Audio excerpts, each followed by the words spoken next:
I feel like I'm losing my mind. Is everybody in the world blind?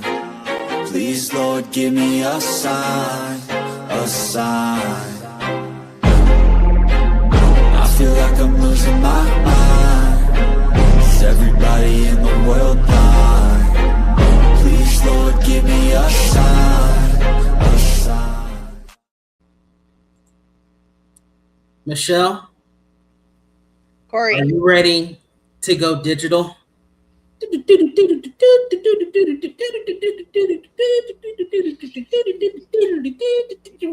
Well, welcome to Total Apex Media Podcast. I am your host, Corey. Tonight, it's just me and Michelle. Brandon, Andrew, and Molly all say hi, thanks. They wish they were here and whatnot, but so do we. yeah, help us, please. Help us. We have no clue what we're doing. Oh, Lord. All right, everybody. Welcome to the podcast. So tonight we're trying a little something different. We mentioned last week, of course, that we're going to be trying some new things here and there. We won't stick to the normal format that we have been doing, of course, because guess what? New things are always good to try, at least in some cases, which is part of the topic of tonight and whatnot. But first off, Michelle, how's your week been? How have you been? It's not been too bad. The weather's decent today. I think we have a lull before our next nasty storm. So Okay. my house did not blow away. Yeah, and you have a very tiny. Yeah. She lives in a hobbit hole, guys. I wish if it were a hobbit hole, I'd be in a hill and I wouldn't worry about a tornado. Oh my God, that would be, man. Me, I couldn't do it though. I still was somehow bumping into everything. I'd be like Gandalf. You probably would. But I'm only 5'2", I'm short, so. Well, you're about average size, I feel like, then, as far as height. So how's your week? It's going good. I will say that I've had some very tiring moments tonight. Just based off of my week. So I'm very just like, okay, I want to sleep. But, Yeah, I never have enough sleep. I can always have more. But I think we might end up having a special guest tonight. Ooh. But let's vamp a little bit before. But on tonight's episode, everybody, first off, we're getting like we said, we're getting AI with it. So Indeed, we are. So there have been a lot of different things. Like there have been some benefits for AI, and there have been some questionable things for AI. Everyone has mixed feelings. Yes, they do, and whatnot. So the other thing when it comes to artificial intelligence is the fact that it can make you kind of question a lot of different things, if that makes any sense.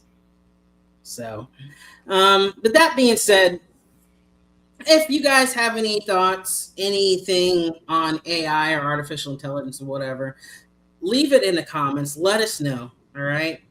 Because tonight, like I said, we're getting digital. We're talking AI tonight, everybody. So for anybody, of course, who doesn't know, AI, of course, it stands for artificial intelligence, which is something I'm assuming that I'm hoping we built, because if artificial intelligence built itself. No. I don't think it built itself, but I feel like, it looks like our special guest has arrived. Well, let's see who's at the door. Ding dong. Ding dong. Oh, it's Musu. What's the secret password again? It's Musu from the gaming podcast. Today it's I'm human. Oh, goodness. Click How's here to everybody prove you're a doing? human. Sorry to join mid-conversation. No, you're Nope. good. You're You fine. are good. We're happy that just you're about to here. start, actually. We're talking AI tonight. Oh, And I know, the topic that sends shivers down people's spine. yeah. And I know that you being a gamer, both of you are more gamers than I am at this point. I try. And so you guys definitely would probably have better point of views when it comes to AI. But the reason why I bring up the AI thing is actually because there's a movie coming out called what's it called? I think it's called Deep of the Grave, if I remember correctly. It's as deep as the grave. Deep as the Grave. As deep as the grave. As deep as the grave. This movie will feature a actor who has long since been not of this world for a while, Mr. Val Kilmer. Wow. This is a screenshot from that movie. Not only do we see Val Kilmer as an older gentleman in there, the last we saw him, but we see him as a young man. We see him as a middle-aged man in this movie. So the reason why this AI topic is interesting to me is because we use it for AI for everything.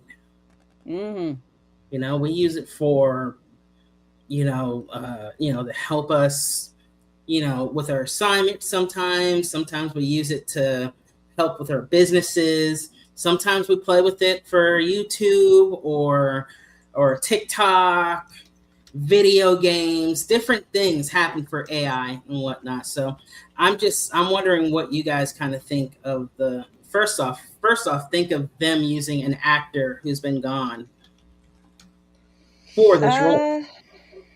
Well, I would definitely say it's a similar situation, I guess, to James Earl Jones. Before he passed, he gave permission to use AI to replicate his voice in future productions of anything associated, I guess, with his craft. Right. As I would say, as long as there is permission and consent to use their imagery and their audio, I would say there's not really much of a problem with it. Now, if they do use it as like he's the main character, but he's completely made out of AI, it's a bit of a stretch. Yeah. But it also depends on how the movie is approaching based off of story, design, and budget. There's it's really more of a more complicated process than just creating a person out of whole cloth. A human person has to stand in for the role throughout filming. So for example, when we saw young Princess Leia as in one of the Star Wars films, that they did a great job, I felt, on her face and stuff, but that was her daughter. Yeah. I mean, AI can be a great makeup artist. And right. that was before Carrie Fisher. It's like they filmed that before Carrie Fisher passed away. And then you also have Carrie Fisher being in both The Last Jedi, which apparently she wrapped up all her stuff there somewhat, and then being in Rise of Skywalkers, which they used old footage and worked around that. Okay.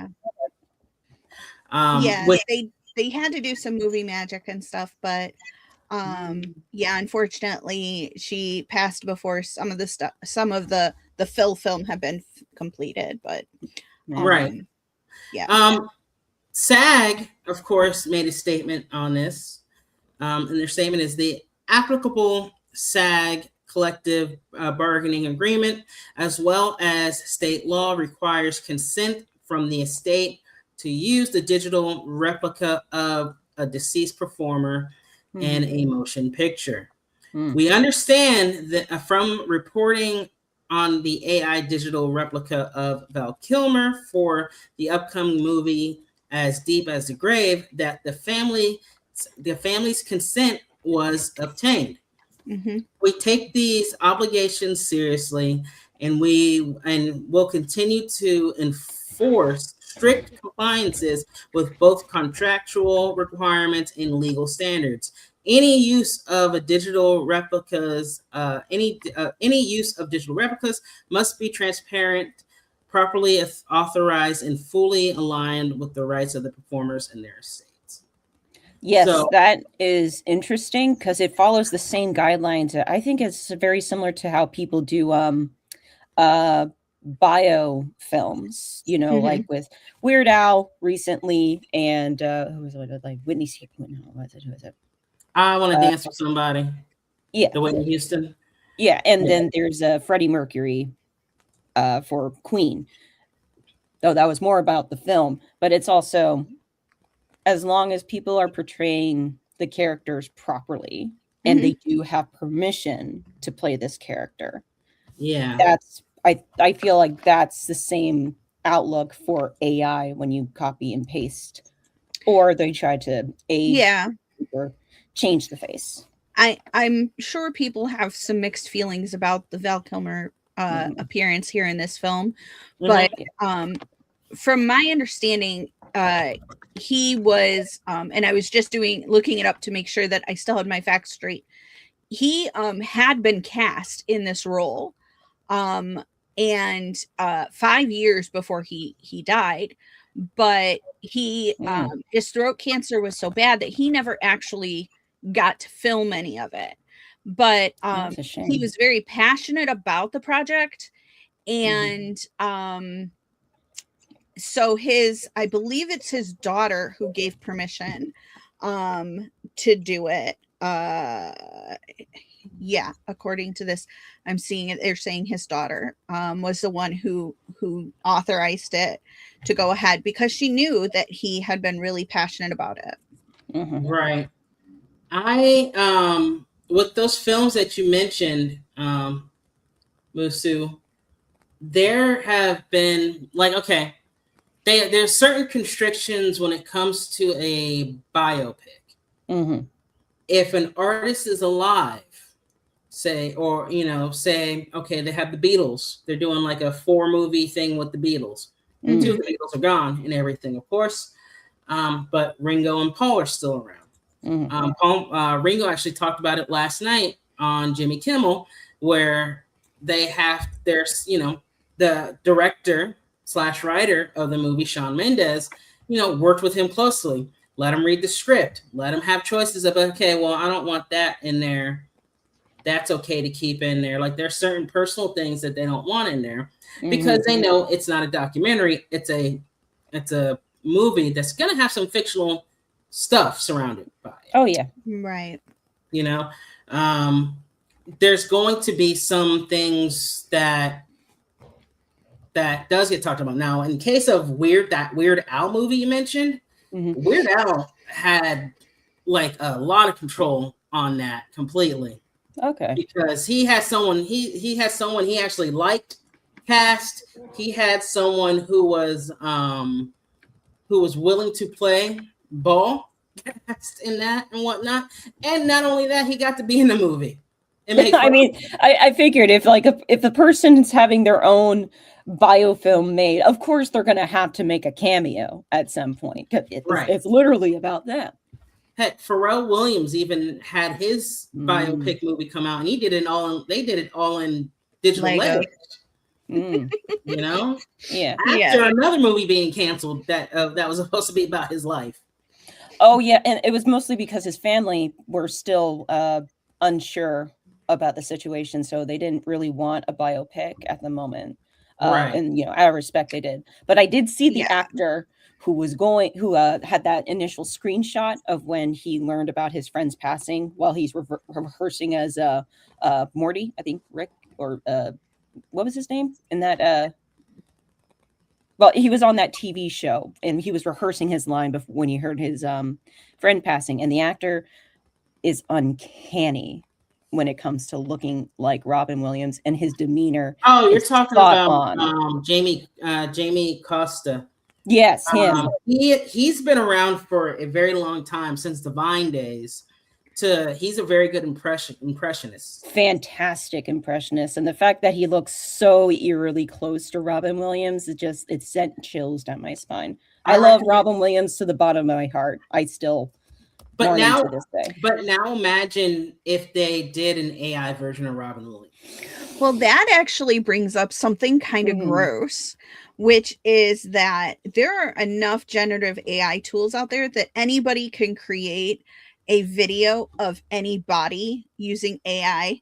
And Robin Williams' daughter actually had to put out a post. Well, she didn't have to, but she put out a post on social media asking people to please stop recreating her father in AI videos and sending them to her. Right. Yeah, that is wow. I didn't. Yeah. Wow.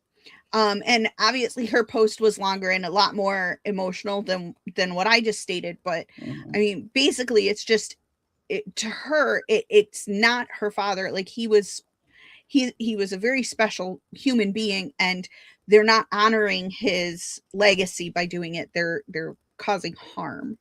And so it's honestly for her that actually sounds like an episode of a Black Mirror, actually. Where his husband passed, and I think there was like a robotic program that downloaded his memory and his behaviors based off of his texts and posts.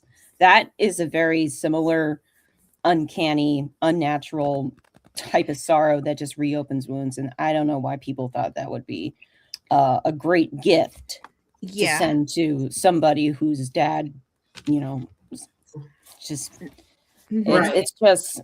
that just makes me sick. That's not great. So one of the apps that a lot of people started using was Sora 2, OpenAI, and OpenAI apparently I think shut that down completely recently just because it was costing them completely. That being said, but when you looked at that Sora app, you see people recreating not only your face, but somehow recreating Martin Luther King, Leslie Nielsen, anybody who has passed, they recreate it at some point.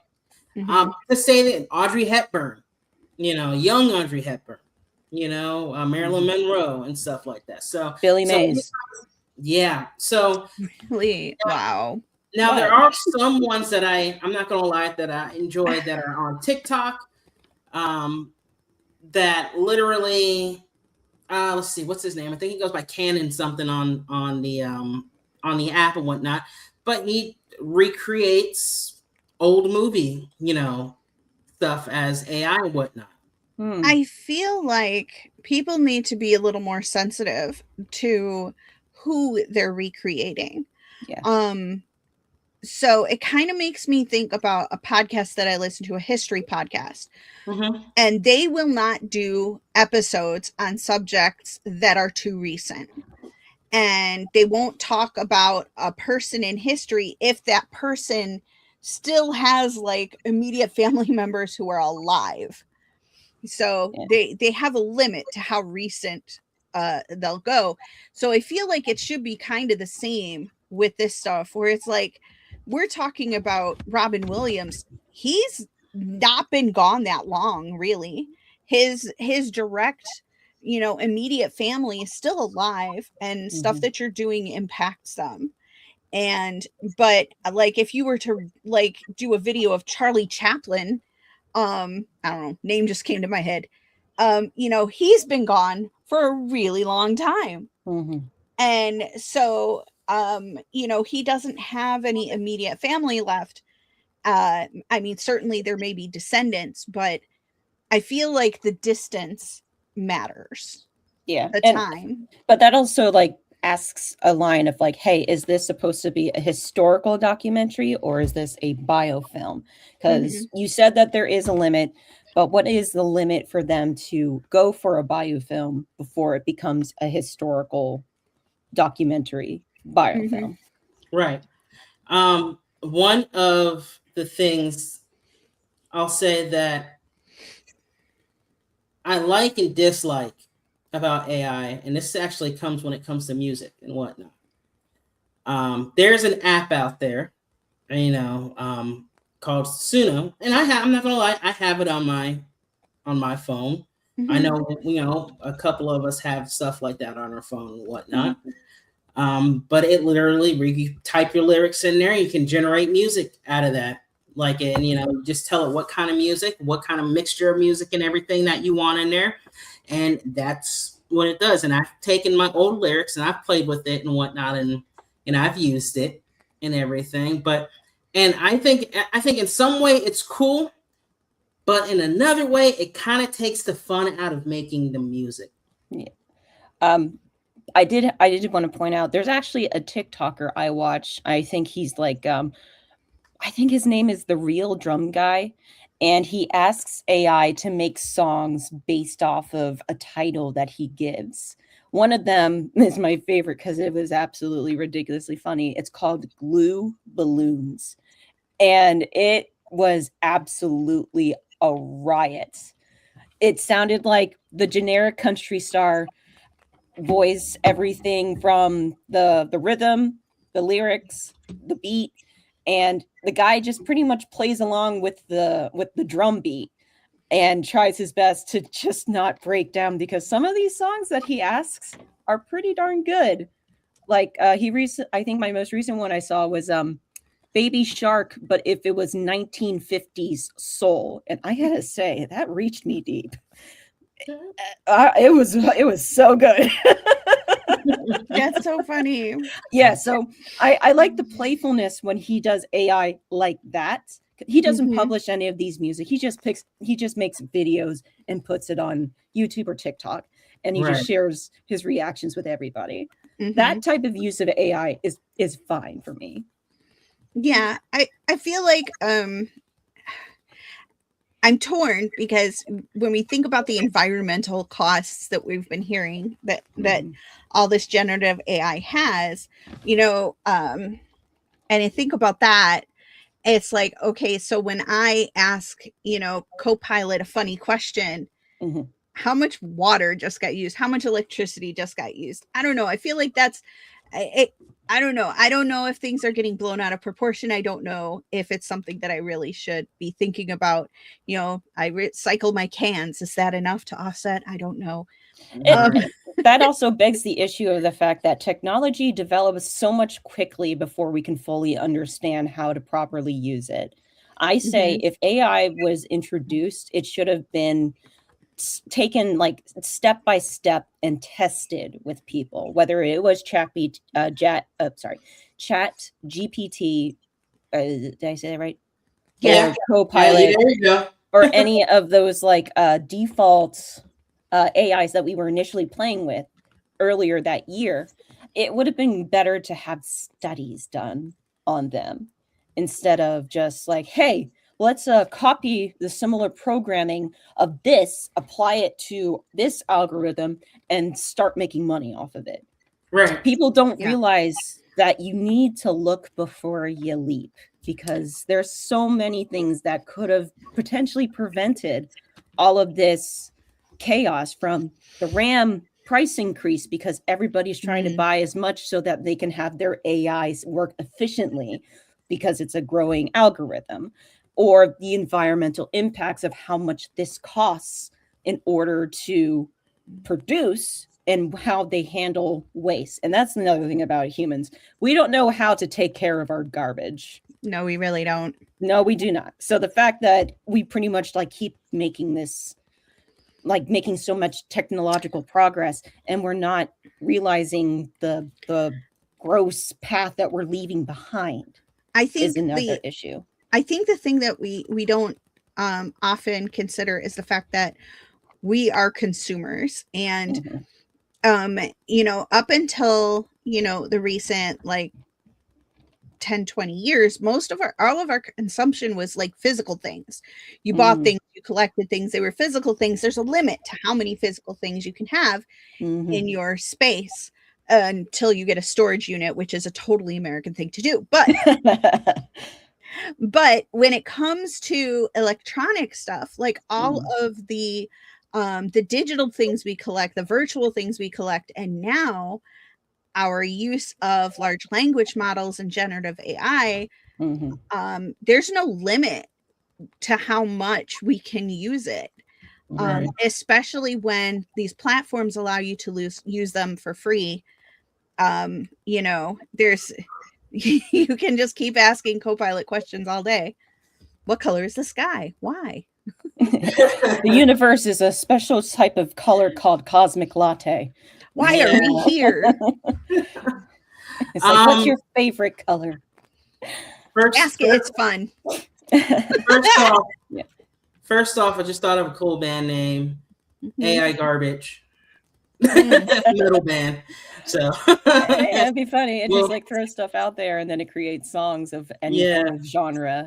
AI Garbage. Yeah.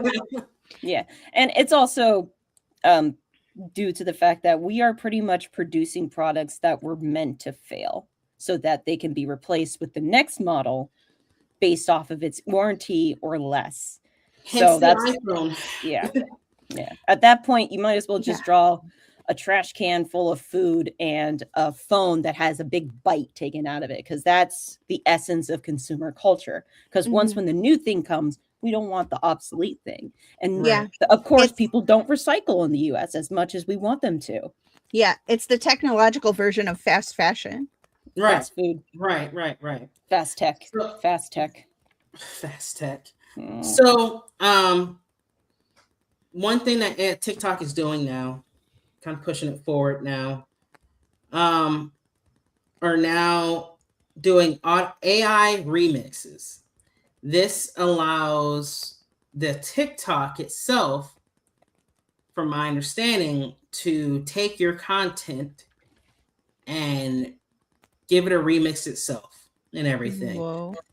A lot of creators are complaining right now because they don't want that. One, two, they have to go through each one of their videos and manually turn that feature off. And if you have a lot of videos, you're not going to want to do that. Oh, that sucks. I hate an opt out instead of an opt in. Everything always should be opt in.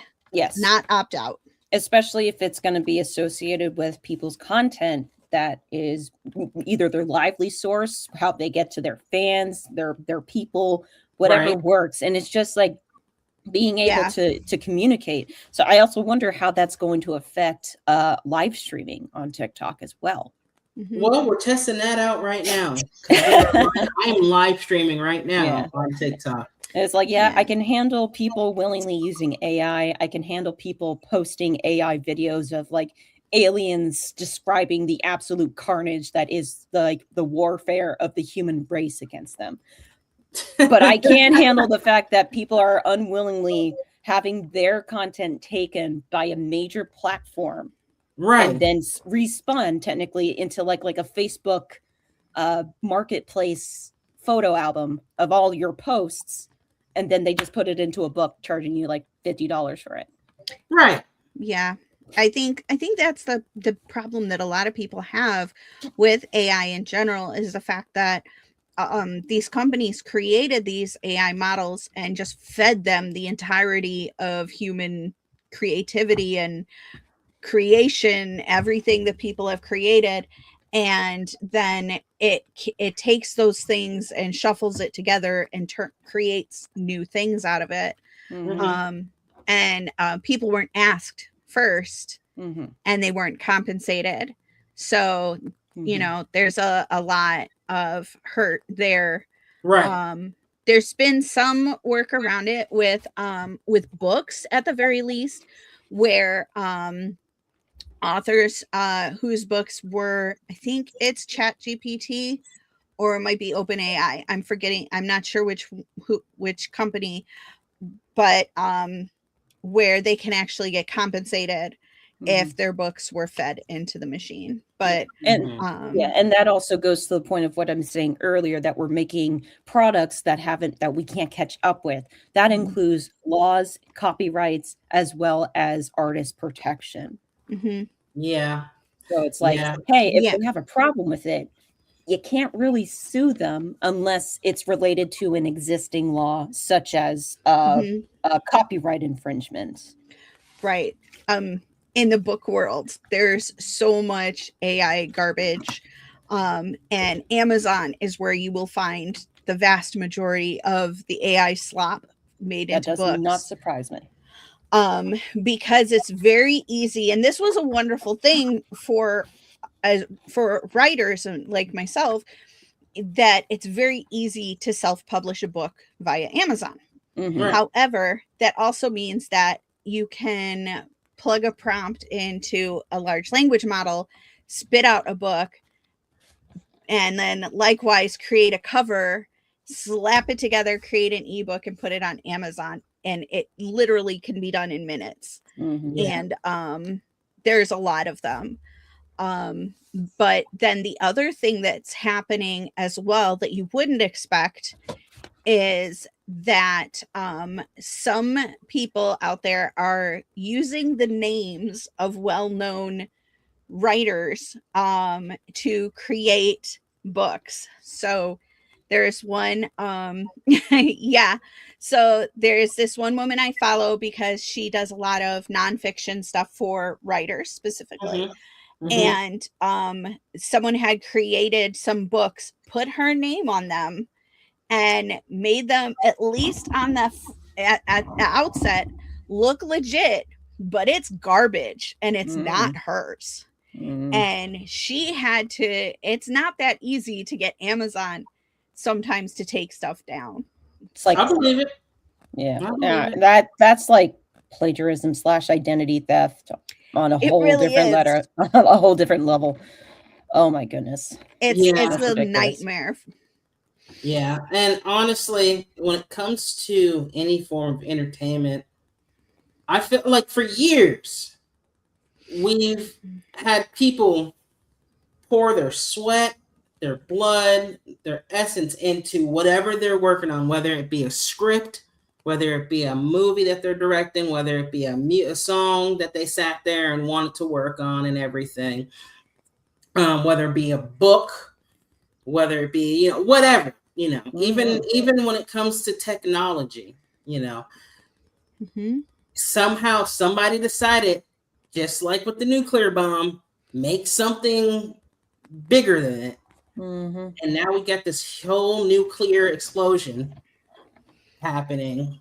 Right. And Um, unfortunately, the laws aren't there Mhm. to protect the creators and the people whose work is being mimicked, copied, and literally stolen. Right. Mhm. And I'll say this, if you ever get a chance, if nobody has watched it yet, it's been out since we were all younger, in the early 2000s and whatnot. A little bit in early 2000s. The Animatrix. The Animatrix is a good example of technology and dealing with that technology. They have part 1 and part 2 of a segment on there that deals with artificial intelligence, robots, and that's Okay. how the robot war, happened between them, and how Zion, and it goes into the whole story of how the humans had to surrender Mhm. and everything, even the building of Matrix and whatnot and everything. So it is honestly a good watch if you haven't watched it yet. It's just a movie with a bunch of different animation directors putting something together and whatnot. But I've never actually watched it, but I'm aware of it. yeah, First time I've heard of it. I'll try to look it up later. well, honestly, and this is just side note, if you do the Matrix watch, really, first, watch them all in order, and I say in order: the Matrix, the Animatrix, Matrix Reloaded, Matrix Revolution, and I guess you can throw Matrix Resurrection in there somewhere. But if you do watch it, literally, there's some story stuff in there that kind of fills out some things for some certain characters here and there in some of those Matrix movies. Well, that's good. Yeah. It's a weird use of, I don't think it was AI. It was just CGI, really. Remember the CGI baby from Twilight? I never watched Twilight. Oh man, yeah, Musu, you're just like really disgusted right now. That thing has burned itself into my skull, and I didn't realize I forgot about it until you mentioned it. Welcome Curse you, back. Corey. Sparkle vampires make me It's break like, out in dear hives. God, I avoid they them. couldn't actually just like have a baby sit They there had and like no, change they the had a eye baby. colors. They had a baby, a CG baby. But can you imagine how much, like, if they did, added artificial intelligence to that, and that animation was not good at all for a baby. For a sec, I think you just gave me acid reflux. Oh my god! I've never seen it, and I don't want to. It sounds awful. No, it's so awkward and wrong. It's like it's like watching Dragon Ball Evolution. Just don't do it. Isn't there? I think there was a thing. Was it last year where there was like an AI generated anime that got put on Amazon Prime? I only heard about a movie that used AI generated wolves, and it was not great. But I never heard about one that makes its own anime. That's interesting. I just remember a lot of people being really upset about it. So I just did a quick search. So they did experiment with AI generated English and Spanish dubs for anime in late 2025. For Banana Fish and No Game No Life Zero. And people hated it. So they quietly removed most of the AI generated dubs. Okay. So yeah, and it seems like the only thing that seems to be protecting artists and other developers is the fan base as well as the audience that the content reaches. Like that's pretty much their only line of defense until the laws seem to catch up. Right. Yeah, I think people are okay playing with it in their own homes. But yeah, it's just like a weird situation because people can experiment. Yeah, it's like people have the right to experiment with AI. It's when it starts to be used as a product for profit that people seem to have an issue with, and also in a way that it does not respect the material that it generates. Which leads back to the whole music thing as well. There's a lot of people who do like you guys saw it. I posted. I don't know if you guys saw it. I posted it in our group chat and everything. I did a little AI thing. I used a combination of Gork and Suna, and did a little video. And I did that as an experiment, just to see how people would react and whatnot and everything. And of course, not many people reacted because I'm not that popular, guys. But it was like an interesting thing. So in some ways, it'd be a lot cooler if I had taken my own music and maybe do something. And like I can't sit here and animate something that quickly. No, AI thing could. And that's something that rolls around in my head quite a bit, because as an independent writer with limited resources, I can create my entire text. I can write a novel. That's what I do. But when it comes to the art part, the cover work, the cover art, the editing process, stuff like that, AI tools can help me to be able to accomplish those things without forking over a ton of cash. It gives me the opportunity to reduce my expense and still put out a decent product. Now, with my 2 published novels, I created my own covers. They're not that great. They are not AI generated. They're not AI generated. Yeah. But you did it yourself. Yeah. I did. But the covers are important. So I'm torn because their AI gives certain people the opportunity to create something that they could not otherwise do. Like, it could help a small filmmaker with the creation of a movie that they wouldn't otherwise have been able to do. It can help someone create an audiobook. It opens up doors for people who may not be able to otherwise afford to pay for the actual humans to do that work. Where it becomes a problem is when you have these major studios and stuff like that who have plenty of cash and no reason not to hire humans, who then use the AI to save a buck. Yeah. And I think it's because a lot of studios are in a panic right now, somewhat, because people, we're here. Not a lot of people are rushing out to a movie theater to go see, the latest James Bond movie, or, there's some movies out there, but that's why I liked movies like Project Hail Mary. Project Hail Mary was a story. You're not expecting a second movie. You're not expecting a prequel or anything. It's a proper film. Same thing with Sinners. Proper film. Preach, but Yeah. Hey, you mind? Hey, do you mind if I come in? Watch it. Watch Sinners if you haven't watched it yet. Oh my God. I have not. I've not seen either one, but they're on my list of things I must see.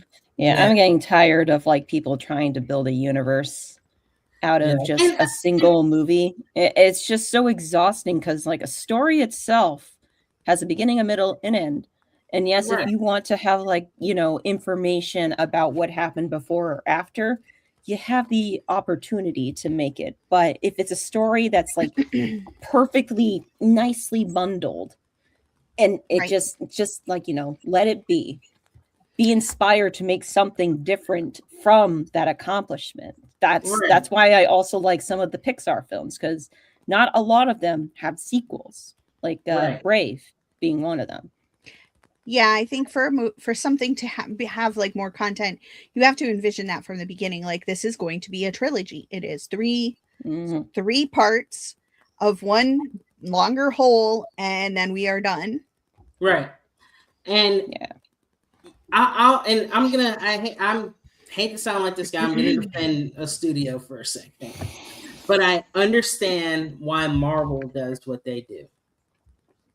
Because if you look at it like this, for years with their comic books, they've always had different issues with the same character, different stuff here and there, trying different things. They're trying to make their movies as close as they can to their comic books. Not that they've had a hit every time, though. No, they haven't had a hit every time. I think Ant-Man and the Wasp and Quantumania is a good example of that, along with the Eternals and the Marvels. So, and that also proves that universe had existed far before it became film. So they have materials to work with and derivative stories that they can make based off of certain sources. They just simply wanted to apply it from comic books to the silver screen. I think the problem with those films, the reason why they don't connect is, I think it goes back to the writing. It just wasn't the right story. It wasn't a complete story. It wasn't an engaging story. And it's not the fault of the actors at all, because they're doing what they're being paid to do. But I think you have to look at the script and, are we developing these characters? Is it engaging? Do we care what happens to them next? Because if not, we're not going to want it to come back and see it again. That kind of reminds me of The Predator with 16 different writers, and it just became a hodgepodge mess of mess. Yeah. So the Predator movies have kind of had they've only had the two movies and then Alien versus Predator up until they started redoing, started continuation movies with movies like Predators or Predator. To try to, and that was them trying to figure it out. It wasn't until they hit the movie Prey. Oh, that was so good. Where they started finding their footings, even Predator Killer of Killers and Predator's Badlands. Predator Badlands was a great movie. I saw that in Screen X. And the history of the Yautja is so fascinating. It's like you have this advanced warrior species going from one place to the other so that they can create, so that they can fulfill a blood passage to adulthood. And I'm like, how did that start? And they have a massive homeland. It's like they have collections of their trophies. And I'm like, I got to know more because that is incredibly interesting. So Prey was a very fresh prequel sequel to show that, hey, this isn't the same predator that Arnold faced in the jungle. This is one that is still pretty much like before the best technological iconic weapons it wields. It was simply camo, basic hunting instinct, and you didn't see the advanced technology that you found when it came to its initial debut in the 80s. So it was wonderful to see them take a step back and say, hey, sometimes we just have to go back to our roots, which means we got to go back to the Yautja's roots and just see its historical pathway of how it's evolved, how it's fought, and how, their trophies became trophies. Right. And then even with those movies, and I know we're veering off a little bit. Even with those movies, you started it. We had a topic shift. It's okay. My brain is AI for myself, therefore it shifts. But even with those movies, like you have them connected to like something like Killer Killers, which originally had the ending, like the after credit ending of showing that character from Predators. The what is it? Prey or whatever. Right. And then later on being like, hey, you guys liked it. We finally got a good deal with Arnold and Danny Glover. So now we're going to include them in this somehow in an animated form. And you see them all frozen somehow. So they're building up to something in those movies. Yeah. It's like, like, what is it? It's like, it was also a nice, refreshing, I think, palate cleanser too, because it wasn't tied directly with the first film. All the characters were new, and it was just like a fresh take on a concept that existed, which is why I found it a little irritating that it's like, oh, what's his name? Dutch Butch? What's his Dutch? Name? What's Dutch doing in a freezer? Wait, that's also the police guy from the second one. Wait, what? Oh gosh. That's just fanfare in my personal opinion. That's all it was. But going back to the AI thing, how do you guys think AI has affected stuff like video games? Well, in some video games, developers have been using AI to create placeholders during development, so that they have graphics there until the final graphics have been created. Right. And we know this because occasionally they get forgotten in there. Exactly like what happened with Crimson Desert. And if you guys watched the gaming podcast before, you heard my opinion, my take, everything judgmental about that photo. I'm like, it was just a mess. And where can I listen to this gaming podcast can be found on the Total Apex YouTube channel. Right. I can't remember which episode it was. Now. Yeah. Don't forget. I can't remember what episode, so you guys are gonna have to watch all the episodes to find my little rant on Crimson Desert. I was like and subscribe and drop a comment and join the conversation. I read that script right off the bottom there. I don't have a script. Right there. It's on the bottom of the screen. I do think there's a potential for AI to have a place in video games, and specifically with non-player characters, with the NPCs, because one of the problems, especially in any kind of a game where you have a lot of just random characters just standing around and stuff, they tend to be very lifeless. One game that comes to mind is City of Heroes, which is a very old game now, but you would walk around the city and the population was just walking. There was just people, they were walking on the sidewalks, and then sometimes there were people Hey, Yeah, pal. they just Hey, kept pal. going. Or you know, in a lot of games they're just kind of standing around. Maybe they have one thing that they say that like appears over their head, and it's an endless loop. Right. But That reminds me of I'm sorry, but that just reminds me of SEO Abridge, Sword Art Online Abridge, where Kirito, our main hero, has an NPC as one of his. He joins a guild or a group or whatever, and one of their members is an NPC that just they never completed the mission, and it just tags along, and all it says is "Save my family." That's it. oh no. Save my family. It's like, I'm pretty sure your family will never be saved at this point. So like this wouldn't really help too much with like the quest givers or what have you in games, but like your random NPCs, it could give them a little bit more life by just kind of randomly generating their, you know, their animations or what they say to each other and stuff like that. Right. Yeah. Right. And then even I'll say this, like there's always, well, first off, there's always they have to kind of program an AI, like a dumb AI into it anyway for you to fight, you know? But I know there's been some issues with like removing certain AI stuff. I remember there was an article about that, possibly on totalapexentertainment.com. Yeah. To go read. I think they were talking about like generated AI textures as one of the main issues. And I personally think AI is a very helpful tool that we have to utilize properly. Because when I say tool, anybody can take that in any form of direction. So it would be best if we could find a way to program AI so that universally it works equally with everybody.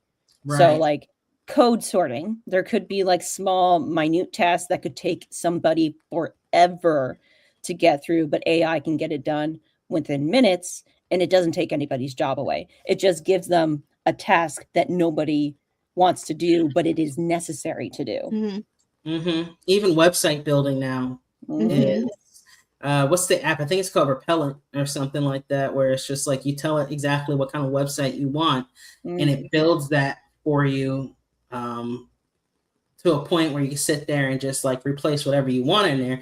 But it's like, hey, I want a website about movies, you know, with the, you know, telling me what time movie times and all this stuff. And then they end up doing it. Yeah. I know that large language models have been being used to write computer code and program code and stuff like that. And I've actually talked with this with a friend who is a programmer. And I said, well, yes, you can use it to help you write code, but you know what you're looking at. Yeah. So you know how to prompt it, you know what to ask for, and you know when it's wrong. So you have, I think there's a certain, you can't get rid of the programmer, but the programmer can use the AI tools to make their job easier and faster. Right. But the whole concept should revolve. Knows. Yeah. The concept of it should be revolved around working smarter, not harder. Exactly. Yeah.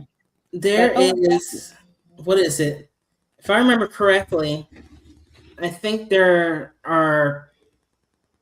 someone said maybe they asked AI or something about time travel or something like that, and like what it would take to actually build like a time machine or go through like time travel and whatnot. I know there was something, I heard it on another podcast, you know, talking about it.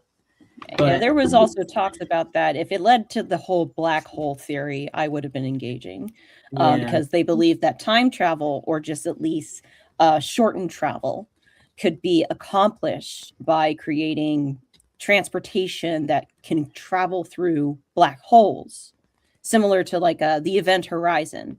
Yeah, in a way, without the hell dimension and everything.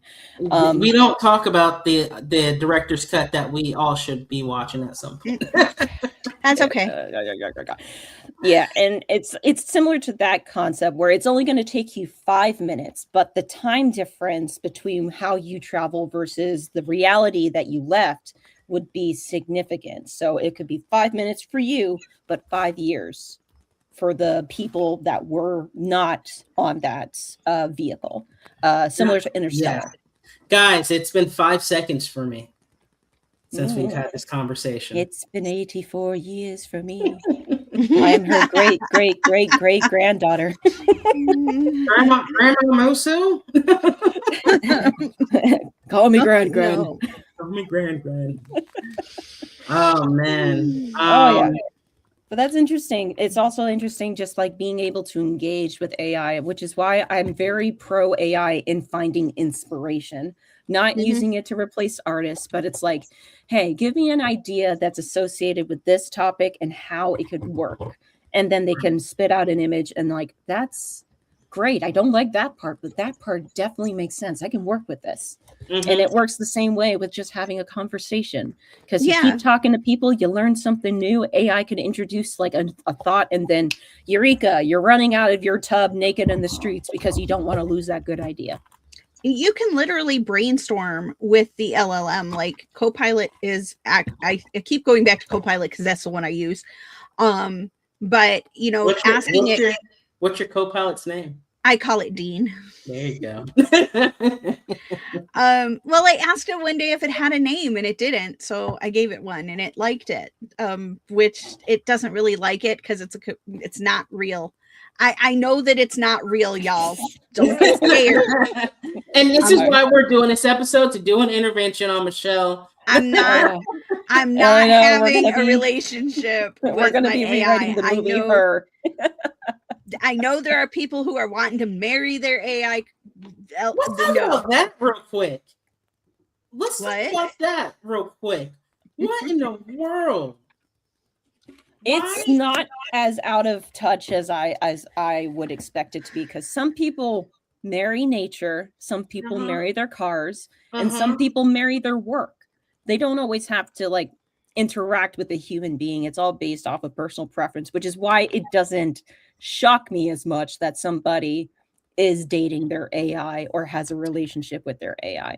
Yeah. Honestly, that's probably more progressive than just like talking to a tree and then nobody talks to you back. And you just look like a crazy person talking to bark. It's not surprising really, because if you've had a conversation with an LLM, and I'm specifically saying that because AI can refer to so many different things. So, and by LLM, I'm referring to like something like Copilot or Gemini or ChatGPT, where you're literally talking back and forth to it, either through keyboard or through voice, because they can do both.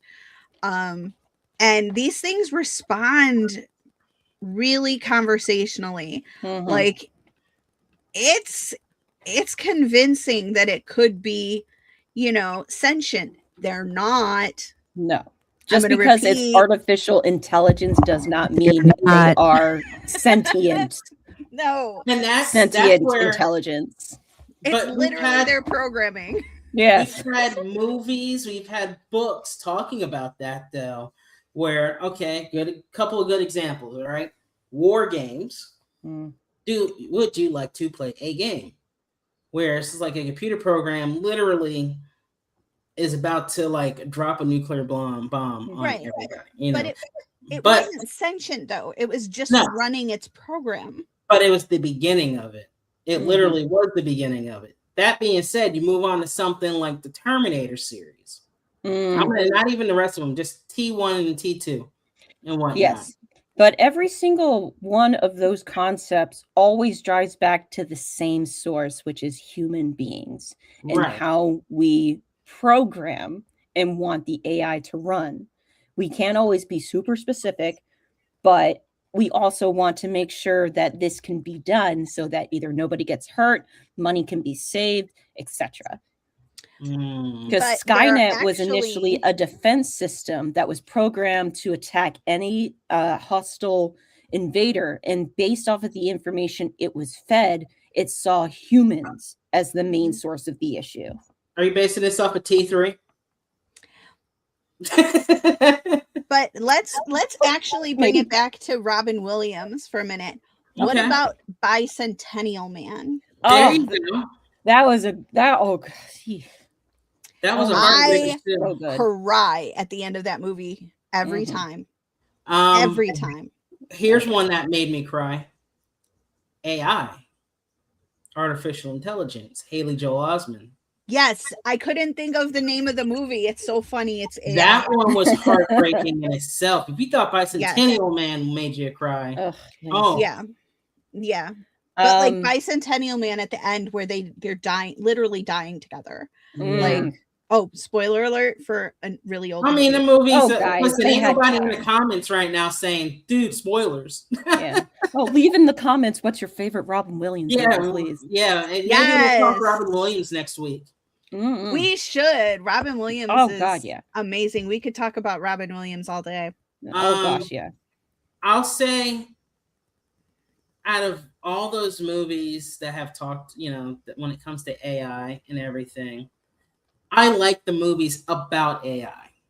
I don't know if I'm actually willing to go see, and maybe it's just the type of genre of the movie or whatever that Mhm. he's doing, or his AI replica is doing or whatnot. Yeah. But I'm honestly probably not going to go see this Val Kilmer. Really, the last Val Kilmer role that I will sit here and say I enjoyed was from Top Gun Maverick. He sat there, I they did see sat that one. there at his computer, did his, they sat there, talked that way. And then in his very last, in his one scene that he had there, took a lot for him to stand up and actually speak, and talk. He was actually technically in the short run series Willow. Yeah, we don't talk It was about that. only his voice. We don't Hey, talk I thought it was good. and here's the reason why we don't talk about it. It's because Disney Plus decided to take it off the air for no reason. Same thing with the Jeff Goldblum one. I like that too. I loved the Jeff Goldblum series. There's another person we could talk about. I'm make a missing list. everything. Listen, Good. yeah, we'll make a list. Please. Another one of my favorite ones, of course, where Val Kilmer just featuring in it because he hadn't acted in a long time, was Jay and Silent Bob reboot. First off, I'm just a huge Kevin Smith fan. I didn't see that one with him. Yeah, he's in it. So, of course, it's a reboot of Jay and Silent Bob Strike Back. And again, they're going to Hollywood to go stop a movie of their life being made again. I heard that one. This time with Kevin Smith being the director in it. And he pulled a lot of people in it. At some point, you see like a cameo of Chris Hemsworth in it. Ben Affleck shows up at some point. But if Chris Rock shows up, I'm gonna laugh so hard. No, unfortunately, Chris Rock doesn't. But that would have been funny though. But in it, Kevin Smith is at a Comic-Con thing called Chronic Con, which is a real thing now that they do every year. And he's like, hey, I'm going to show a clip of the movie. Here it is. And it's a clip of Jay of that version of Jay, aka Chronic, played by Melissa Benoist in that fake movie from Supergirl. And Val Kilmer as Silent Bob, aka Blunt Man. And then you also get a cameo from Cheech Marin. Oh my gosh. Yeah. Oh goodness. So honestly, a lot of people crap on Kevin Smith's stuff and whatnot, and just like, oh, it's not like the long one. This is like, honestly, I like where he's at in his life, where he doesn't care, he doesn't need a studio to do it, and Kevin Smith is great. Kevin Smith is a man that can run his own little country, and people will willingly join him as mayor, president. Welcome to Smart Island. Yeah, and only to get to the island, you gotta zip across like Jay did in that mall movie. Mallrats? I think so. Yeah. Oh my gosh. Dogma was definitely my favorite out of the Kevin Smith films. Really? Yes, I enjoyed it very much. Just because I was during a time I was always questioning religious controversies and just just like thinking about it from one perspective to another, and just listening to people who are part of that religion talk about it. And I think also the movie was approved by like 3 different maybe, or I could be thinking of Prince of Egypt, but either way, 2 different movies. Very different 2 different movies. But either way, I know there was a disclaimer put on front of it that there's no disrespect whatsoever from one place to the other. It was just so interesting to see pieces of that, and they're actually having an actual conversation. Plus, you get a good performance from Alan Rickman. You get a good performance from Chris Rock, Alanis Morissette, Selma Hayek. Oh my God. Yeah. God from Canada. I love it. And then you get one of my favorites. It's like, oh, were they sent to hell? No, worse. They were sent to Wisconsin. Oh Lord. And then you get one of my like favorite things about the whole movie. Is just like Jay and Silent Bob just there. They're prophets. That's about it. Yeah. My favorite Kevin Smith film is still Jersey Girl. Jersey Girl. That's one where he'll sit there and he'll joke about a lot. He'll joke about his bad films. The films that people deem are bad. Yeah, people like some of the fans of his comedy stuff don't really tend to like Jersey Girl because it's so different from those other films. Yeah. But it's a sweet movie. It is. Yeah, and it just shows you that he knows how to write a script. He knows how to write a story. There's more to him than just the stupid body humor and jokes and body humor. I couldn't think of a nice way to say it. Honestly, there are a lot. Like I will say this: watch his last few films that he has done. You know, because literally, I feel like he said, and he even said this in a podcast. The movie Red State feels like his graduation piece because he had to sit there and learn how to become a filmmaker as the years went by and everything. Tusk was one of my favorite ones, just based off of like, okay, weird Canadian horror movie. And it all came from a conversation. That's it. Same thing with Yoga Hosers. Yoga Hosers was supposed to be part of a 3-part trilogy he wanted to do. And he got to do it with his daughter. He got him, Johnny Depp, and their 2 daughters got to do a movie together. Which is like probably one of the sweetest things I ever saw. You know, I don't know any of these films. Me neither, but it's like it's still cute knowing that I know Tusk, just because like it was like been forever since I saw Justin Long perform a main role in quite some time. I don't want to die in Canada. And Justin Long plays a podcaster in it, which is why I relate to it. Yeah. Oh gosh. I've also been turned into a walrus. It's such a dark film that comes from the most absurd concept, but he made it work. Oh, we both did it. I think we both did it at the same time, Corey. We did. Molly's back, everybody. Hi, Molly. And we're talking a little bit about, we were talking AI, but somehow we got on a tangent about Kevin Smith movies. You started it. Yeah, we've been talking about all kinds of things.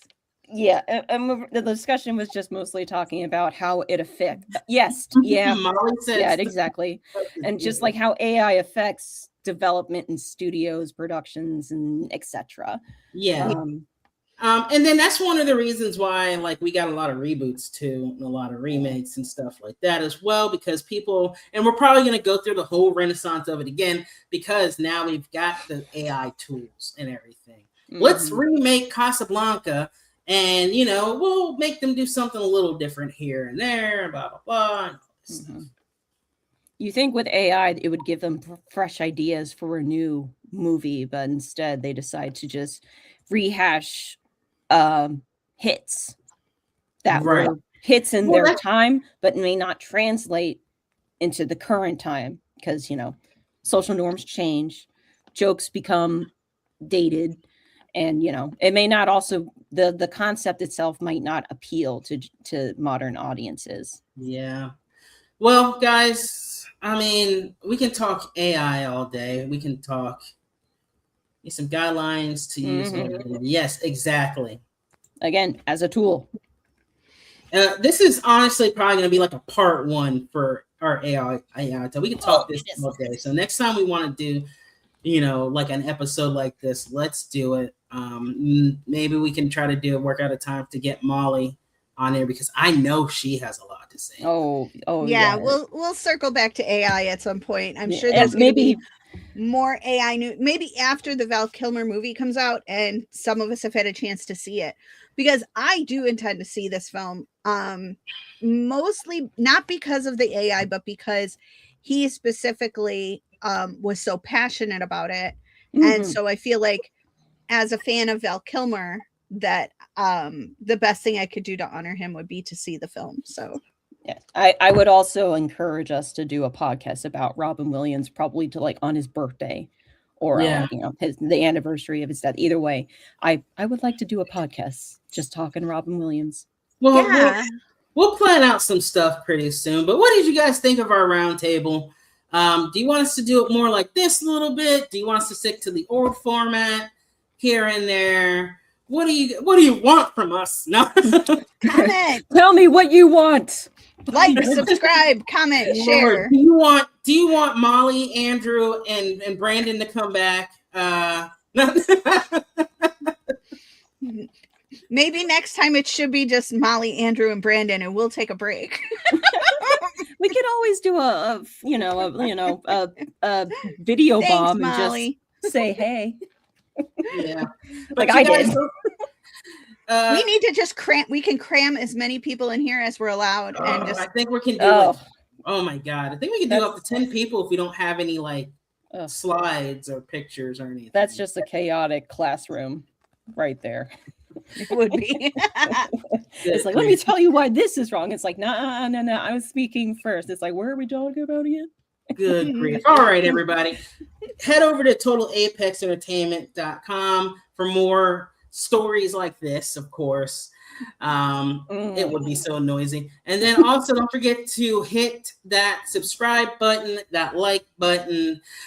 Michelle, Musu, thank you guys for coming on. As always, this has been Total Apex Media Podcast. Have a week. And stay safe, everybody.